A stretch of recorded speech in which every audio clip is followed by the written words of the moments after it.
सतनाम श्री वाहिगुरु साहिब जीओ। सोरठ मैला पंजवा।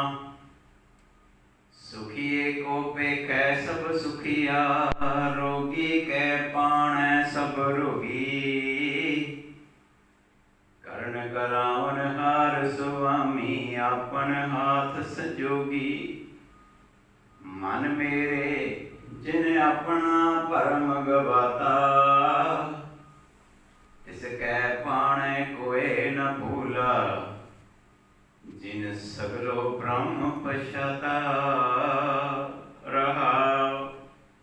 संत संग जा का मन शीतल, ओ जानै सगली ठाडी। होमै रोग जा का मन व्यापत, ओ जन्म मरै बिललाती। ज्ञान अंजन जा की नेत्री पढ़िया, तां को सर्ब परगासा। अज्ञान अंधेरै सूझस नाही, बोहड़ बोहड़ परमाता। सुन बेनती स्वामी अपने, नानक एह सुख मांगै। जह कीर्तन तेरा साधु गावै, तह मेरा मन लागै। जह कीर्तन तेरा साधु गावै, तह मेरा मन लागै। वाहिगुरु जी का खालसा, वाहिगुरु जी की फतेह। गुरु सवारे सत्संगी जनों, धन धन श्री गुरु अर्जन साहब महाराज तिन्हां दी रचना तो उचारण कीती हुई यह बाणी सोरठ राग विच गुरु ग्रंथ साहिब जी के पवित्र पन्ना नंबर 610 के उत्ते सुशोभित है। और वेखो केंद्री भाव विच ही सतगुरु जी कहते सिखा मन नूं समझा। मन मेरे ऐ मेरे मना, जिन अपना भरम गवाता। भरम होंदा भटकना, असलीयत नूं ना समझ के ते दूसरे पासे भजना जो असलीयत है नहीं, उन्होंने भटकना कहते हैं। ते सतगुरु जी कहते हैं जिस भी मन के अंदर भटकना पई हुई है, तिसके भाने कोई ना भूला। ये दो बिरतियां दसियां सतगुरु जी ने। एक बिरती जिसका मन भटक रहा है, पर एक वो बिरती है जिन सगलों ब्रह्म पछाता, जिसने परमात्मा के सिद्धांत को समझ लिया कि हर चीज परमात्मा के सिद्धांत विच पैदा हुई है और सिद्धांत अनुसार ये जीवन चल रहा है। इसके भाने कोई ना भूला, भाव को कोई भी भूल नहीं करता। क्यों? गुरु के ज्ञान में उन्हें पता लग गया कि परमात्मा सारी जगह व्यापक है। ते हुण वेखो फिर उस गुरसिख की हालत कितनी उच्च क्वालिटी विच आ जाती है, जिन्होंने सतगुरु जी कहते सुखिए को पेखै सब सुखिया। देखो जिन्हों ने सारे पासे परमात्मा के सिद्धांत को समझ लिया, गुरु के ज्ञान का ज्ञान दे रहा, गुरु के ज्ञान को समझना कर लिया। सुखीए का मतलब है चंगी सोच वाला इंसान सारिਆਂ ਨੂੰ संगी सोच ही वंडदा है। भाव चंगी सोच के अनुसार ही गलबात करता है। रोगी कै पाणै सब रोगी, ते रोगी कौन? माड़ी सोच वाला। ते माड़ी सोच वाला जिहड़ा इंसान है वो हर एक दे अंदर अपने अवगुणों को तलाशता है कि मैं कला ही थोड़ी हाँ, वो भी उहदे च भी आ नुक्से। करण करावन हार सुआमी, आपन हाथ संजोगी। हुण परमात्मा के सिद्धांत दे विच करन वाला कौन है? आपन हाथ, अपने हत्थां नाल करना। सतगुरु जी कहते हैं परमात्मा के सिद्धांत को समझ के ऐ सिखा तेनों अपने हत्थां नाल कर्म करने पैणगे। ते नाल ही वेखो कहते संत संग जा का मन शीतल।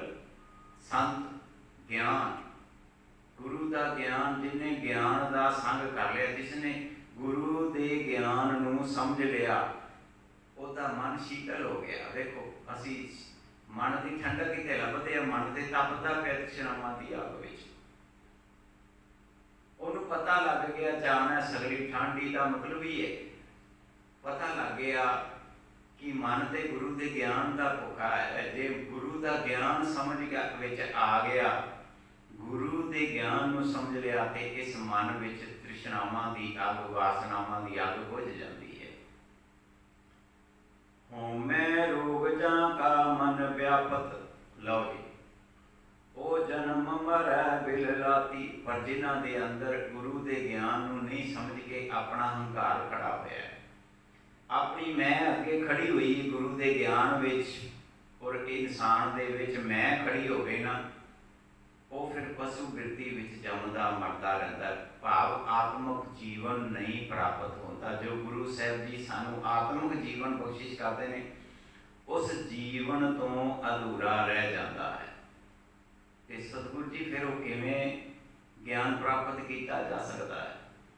ਗਿਆਨ ਅੰਜਨ ਜਾਂ ਕੀ ਨੇਤਰੀ ਪੜਿਆ। ਵੇਖੋ ਗਿਆਨ ਅੰਜਨ, ਗਿਆਨ ਦਾ ਸੁਰਮਾ, ਨੇਤਰੀ ਪੜਿਆ, ਜਿਨ੍ਹਾਂ ਨੇ ਅੱਖਾਂ ਵਿੱਚ ਪਾ ਲਿਆ, ਤਾਂ ਕੋ ਸਰਬ ਪ੍ਰਗਾਸਾ, ਉਹਨਾਂ ਨੂੰ ਸਾਰੇ ਪਾਸੇ ਪਰਮਾਤਮਾ ਦਾ ਸਿਧਾਂਤ ਸਮਝ ਆ ਗਿਆ। ਹੁਣ ਇੱਥੋਂ ਵੇਖੋ ਸਤਿਗੁਰੂ ਜੀ ਕਹਿੰਦੇ ਨੇ ਜਿਨ੍ਹਾਂ ਨੇ, ਕਿਉਂਕਿ ਸੰਤ ਸਨ, ਗਿਆਨ ਨੂੰ ਮਿਲਣਾ ਕੀਤਾ, ਗਿਆਨ ਨੂੰ ਸਮਝਣਾ ਕੀਤਾ, ਉਹ ਗਿਆਨ ਦਾ ਸੁਰਮਾ ਹੁਣ ਅੱਖਾਂ ਵਿੱਚ ਪੈ ਗਿਆ, ਤੇ ਉਹਨਾਂ ਨੂੰ ਪਤਾ ਲੱਗ ਗਿਆ ਕਿ ਹਰ ਪਾਸੇ ਪਰਮਾਤਮਾ ਦਾ ਸਿਧਾਂਤ ਹੀ ਕੰਮ ਕਰ ਰਿਹਾ ਹੈ। ਤੇ ਜਿਨ੍ਹਾਂ ਨੂੰ ਨਹੀਂ ਸੁਝਿਆ, ਦੋਜੀ ਬਿਰਤੀ ਵਾਲੇ, ਅਗਿਆਨ ਅੰਧੇਰਸ, ਆ ਅਗਿਆਨ ਅੰਧੇਰ ਸੂਝਸ ਨਾਹੀ। ਹੁਣ ਅਗਿਆਨਤਾ ਦਾ ਹਨੇਰਾ ਪਾਇਆ ਹੋਇਆ, ਕਿਉਂਕਿ ਆਪਣੀ ਮੈਂ ਨੂੰ ਵਿੱਚ ਖੜਾ ਕੀਤਾ ਹੋਇਆ। ਅਸੀਂ ਗੁਰੂ ਦੇ ਕੋਲ ਆ ਕੇ ਵੀ ਸਤਿਗੁਰੂ ਜੀ ਕਹਿੰਦੇ ਨੇ, ਮਨ ਵਿੱਚ ਸਤਿਗੁਰੂ ਕੈ ਪਾਸ, ਤਿਸ ਸੇਵਕ ਕੇ ਕਾਰਜ ਰਾਸ। ਤੇ ਇੱਥੇ ਸਤਿਗੁਰੂ ਜੀ ਕਹਿੰਦੇ ਨੇ ਅਗਿਆਨ ਅੰਧੇਰਾ ਸੂਝਸ ਨਾਹੀ, ਬੋੜ ਬੋੜ ਪਰਮਾਤਾ। ਭਾਵ ਭਟਕਣਾ ਵਿੱਚ, ਬਾਰ-ਬਾਰ ਭਟਕਣਾ ਵਿੱਚ ਪਿਆ ਰਹੇਗਾ ਇਨਸਾਨ, ਕਿਉਂਕਿ ਫਿਰ ਉਹ ਇਨਸਾਨ ਚੋਲੇ ਵਾਲੇ ਬਾਬਿਆਂ ਨੂੰ ਲੱਭੀ ਜਾਂਦਾ ਹੈ। ਕਦੀ ਕਿਸ ਜਗ੍ਹਾ ਤੇ ਜਾ ਕੇ ਮੱਥੇ ਟੇਕਦਾ, ਕਦੀ ਕਿਸ ਜਗ੍ਹਾ ਤੇ, ਕਿਉਂਕਿ ਪਰਮਾਤਮਾ ਦੇ ਸਿਧਾਂਤ ਨੂੰ ਤੇ ਸਮਝਿਆ ਨਹੀਂ, ਵਿੱਚ ਆਪਣੀ ਮੈਂ ਖੜੀ ਕੀਤੀ ਹੋਈ ਹੈ। ਸੁਣ ਬੇਨੰਤੀ ਸੁਆਮੀ ਆਪਣੇ, ਨਾਨਕ ਇਹ ਸੁਖ ਮੰਗੈ। ਲਓ ਜੀ, ਨਾਨਕ ਸਾਹਿਬ ਜੀ ਕਹਿੰਦੇ ਜੇ ਸੁਖ ਮੰਗਣਾ, ਜੇ ਸੁਖ ਲੈਣਾ, ਤੇ ਐਸਾ ਸੁਖ ਪ੍ਰਾਪਤ ਕਰ ਸਿੱਖਾ। ਐਸੀ ਬੇਨਤੀ, ਐਸੀ ਅਰਦਾਸ, ਆਤਮ ਸੰਪਰਨ ਕਰ ਉਸ ਪਰਮਾਤਮਾ ਦੇ ਕੋਲ, ਸੁਆਮੀ ਆਪਣੇ, ਉਸ ਪਰਮਾਤਮਾ ਦੇ ਸਿਧਾਂਤ ਅੱਗੇ ਆਤਮ ਸੰਪਰਨ ਕਰ ਦੇ, ਆਪਣਾ ਆਪ ਤਿਆਗ ਦੇ, ਆਪਣੀ ਹੰਕਾਰ ਨੂੰ ਛੱਡ ਦੇ, ਆਪਣੀ ਹਉਮੈ ਦਾ ਤਿਆਗ ਕਰ ਦੇ। ਜਹ ਕੀਰਤਨ ਤੇਰਾ ਸਾਧੂ ਗਾਵੇ। ਹੁਣ ਵੇਖੋ ਸਾਧੂ, ਜੋ ਗੁਰੂ ਸਾਹਿਬ ਜੀ ਦੇ ਗਿਆਨ ਵਿੱਚੋਂ ਤੈਨੂੰ ਰਸਤਾ ਮਿਲਿਆ ਹੈ ਨਾ, ਉਸ ਜੀਵਨ ਨੂੰ ਜਿਉਵੇਂ, ਉਸ ਜੀਵਨ ਨੂੰ ਸਮਝ ਕੇ ਉਹਦੇ ਵਿੱਚ ਕਿਰਤ ਕਰਨੀ। ਕੀਰਤਨ ਦਾ ਭਾਵ ਹੈ ਕਿਰਤ ਕਰਨੀ, ਚੰਗੇ ਕਰਮ ਕਰਨੇ। ਤੈ ਮੇਰਾ ਮਨ ਲਾਗੈ, ਤੇਰਾ ਮਨ ਉੱਥੇ ਲੱਗ ਜਾਵੇ। ਦੇਖੋ ਸਤਵੇਂ ਪਾਤਸ਼ਾਹ ਧੰਨ ਧੰਨ ਸ਼੍ਰੀ ਗੁਰੂ ਹਰਿਰਾਏ ਮਹਾਰਾਜ ਸਾਹਿਬ ਜੀ, ਇਹਨਾਂ ਦੇ ਜਨਮ ਦਿਹਾੜੇ ਤੇ ਅੱਜ ਗੁਰੂ ਗ੍ਰੰਥ ਸਾਹਿਬ ਜੀ ਦਾ ਜੋ ਪਾਵਨ ਉਪਦੇਸ਼ ਸਾਨੂੰ ਮਿਲ ਰਿਹਾ ਹੈ, ਪ੍ਰਾਪਤ ਹੋਇਆ ਹੈ, ਕਿ ਸਿੱਖਾ ਆਪਣੇ ਮਨ ਨੂੰ ਸਵਾਰ। ਜੇ ਤੇਰਾ ਮਨ ਗੁਰੂ ਦੇ ਗਿਆਨ ਵਿੱਚ ਰਚ ਗਿਆ, ਤੇ ਸਾਰੇ ਸੰਸਾਰ ਦੇ ਵਿੱਚ ਤੈਨੂੰ ਸੁੱਖ ਹੀ ਸੁੱਖ ਪ੍ਰਾਪਤ ਹੋਵੇਗਾ। ਤੇਰੀ ਸੋਚ ਚੰਗੀ ਹੋਵੇਗੀ, ਹਰ ਦੇ ਇੱਕ ਦੇ ਨਾਲ ਚੰਗੀ ਸੋਚ ਵਿਚਾਰ ਨਾਲ, ਸੁਖੀ ਇੱਕ ਉਪੇਖਾ ਸਭ ਸੁਖੀ, ਚੰਗੀ ਵਿਚਾਰ ਹੋਵੇਗੀ। ਪਰ ਰੋਗੀ ਕਹਿ ਭਾਣੇ ਸਭ ਰੋਗੀ। ਜੇ ਗੁਰੂ ਦੇ ਗਿਆਨ ਨੂੰ ਨਹੀਂ ਸਮਝਦੇ, ਜਿਤਨੀ ਨਿਮਰਤਾ ਸਤਵੇਂ ਪਾਤਸ਼ਾਹ ਜੀ ਦੇ ਜੀਵਨ ਵਿੱਚੋਂ ਸਾਨੂੰ ਮਿਲਦੀ ਹੈ, 2200 ਫੌਜ ਹੈ ਉਹਨਾਂ ਕੋਲ, ਪਰ ਕਿਤੇ ਵੀ ਵਿਖਾਵਾ ਨਹੀਂ। ਵੇਖੋ ਕਿਤਨੀ ਨਿਮਰਤਾ ਹੈ ਉਹਨਾਂ ਦੇ ਜੀਵਨ ਵਿੱਚ। ਆਓ ਆਪਣੇ ਜੀਵਨ ਨੂੰ ਸਵਾਰੀਏ। ਗੁਰੂ ਗ੍ਰੰਥ ਸਾਹਿਬ ਜੀ ਦਾ ਜੋ ਪਾਵਨ ਉਪਦੇਸ਼ ਸਾਨੂੰ ਮਿਲਿਆ ਹੈ, ਉਸ ਨੂੰ ਆਪਣੇ ਹਿਰਦਿਆਂ 'ਚ ਵਸਾਈਏ। ਗੁਰੂ गुरु के ज्ञान को अपने जीवन का आधार बना लिए, ये जीवन सफल हो जाएगा। भुलां चूकां दी खिमा करनी, गज के फतेह बुलाओ। वाहिगुरु जी का खालसा, वाहिगुरु जी की फतेह।